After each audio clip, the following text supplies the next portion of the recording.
Welcome to part 4 of Ending Jealousy Permanently, the Deepening Intimacy Project. In our last video, we talked about another project, the Loving Yourself Project. And the reason we want to talk about projects is because they're what you get when you start to replace old beliefs and practices that go with obsolete structures of meaning that cause suffering with new and improved beliefs and practices. So, for instance, in our last video, we talked about how along with insecurity come these ideas like you're not enough, or you need to compete with other people, or you should be hard on yourself. Now, these are some structures of meaning that you just somehow ended up with over the course of your life. And they're arbitrary in the sense that they have nothing to do with objective reality. They're just something you ended up with because of your conditioning and strategies you developed for getting by, but they cause suffering. And so if you can notice that that's what's happening, you can start to deconstruct those structures of meaning. And that's half of the battle. But the other half involves reconstructing, coming up with something better sets of beliefs and practices to replace the ones that you've been going along with all this time. And that's where these projects come in. And so this week we are talking about scarcity as a structure of meaning and how to replace it with the Deepening Intimacy Project. When it comes to jealousy, the concept of scarcity goes like this. The basic idea is that there's a fear of loss, or of exclusion, or of not getting your needs met. That essentially there's not enough love to go around. And so there's the possibility of not getting your need for love or contact or connection met. And so that's the structure of meaning and the set of beliefs that go with scarcity.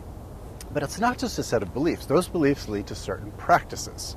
So the basic practice of this kind of scarcity structure is that most of us only create real intimacy with one person. Now, I'll say more about what intimacy means in a moment, but it's almost obvious to most of us because most people only have one sexual or romantic relationship at a time, and most of us unfortunately limit real intimacy to sexual and romantic relationships. You can find out that you only have real intimacy with one person, and that's just not enough. It means that the threat of loss is very real until you create more intimacy. Generating more intimacy is what the Deepening Intimacy Project is all about. And what we're going to find out is that intimacy has nothing to do with sex. I mean, it's wonderful to have intimacy in sexual relationships, but that's just one of many kinds of real intimacy that you get to create in your life as part of the Deepening Intimacy Project. Now, intimacy here is a reference to what happens when you get really real with someone. When you show your real self and you get to see their real self. When you get to see each other and get each other, that's intimacy. And it only happens if you get real. Now, think about what happens if there's only one person in your life who you really let yourself be real with. It means that there's only one real source of safety in your life. Only one person who you feel safe enough to tell the truth to and show your real self to. And maybe sometimes not even that person. It means there's only one person that you can really rest with, where you can really just relax into being who you are and not have to fake it and try so hard. And that's just not enough. And so this is about creating a growing number of people that you can be really real with. And it involves, of course, its own set of practices.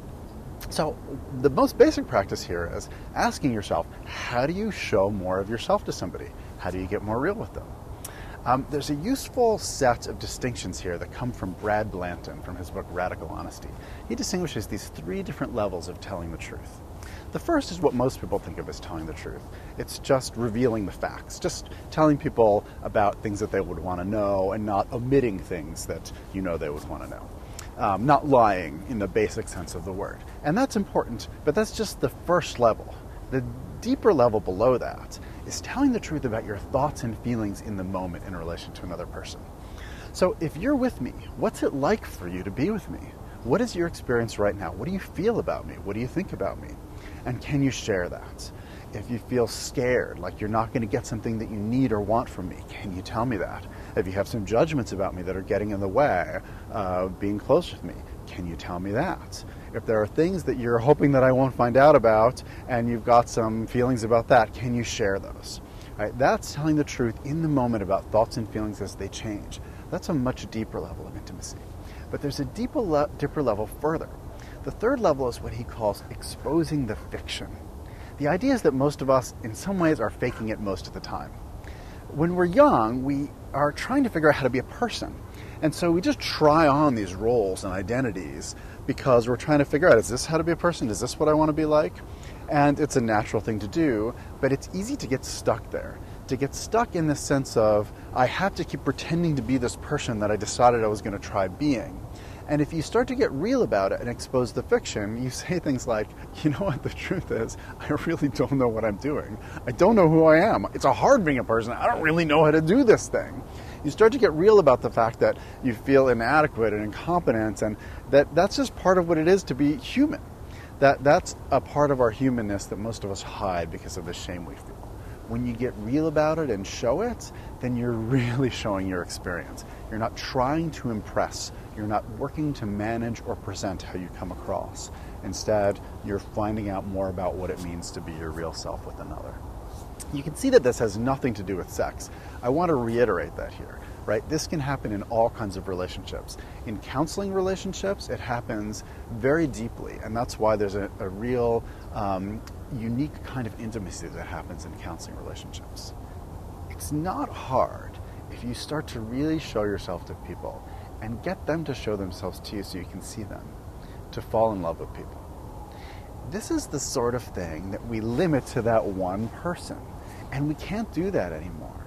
It's important that you let yourself do this thing that humans naturally do, which is to, over time, start to see each other, appreciate the unique idiosyncrasies of what a person is like, and come to love them for it, and come to fall in love with them.